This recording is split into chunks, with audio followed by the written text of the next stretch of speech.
শৈশবের সেই দিনগুলো যেন আজ একে একে হারিয়ে যাচ্ছে।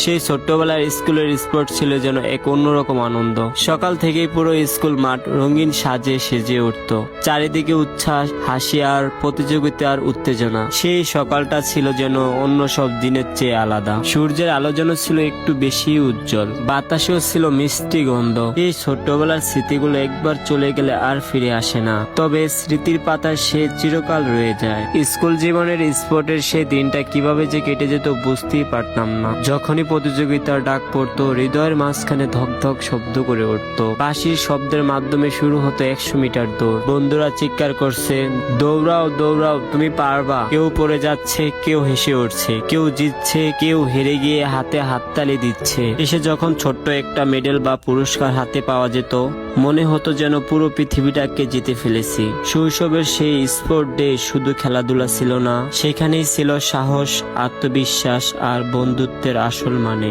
আজ বড় হয়ে বুঝতে পারতেছি, স্কুলের স্পোর্টের সেই দিনগুলো ছিল সবচেয়ে প্রাণবন্ত স্মৃতি। চোখ যেন বন্ধ করলেই ভেসে ওঠে সবুজ মাঠ, আর কানে বাজে বন্ধুদের সেই চিৎকার। কিছু কষ্ট, কিছু হাসি, স্যারদের শাসন, মা বাবার বকাঝকা, বন্ধুদের খুনসুটি, অতীতে ফেলে আসা স্মৃতিগুলো আজ বড্ড মিস করি আর অনেক ভালোবাসি। ইস, আবারও যেন ফিরে যেতে পারতাম সেই দিনগুলোতে। আপনাদের কি এমনটা মনে হয়? মনে হলে অবশ্যই কমেন্ট বক্সে জানাবেন।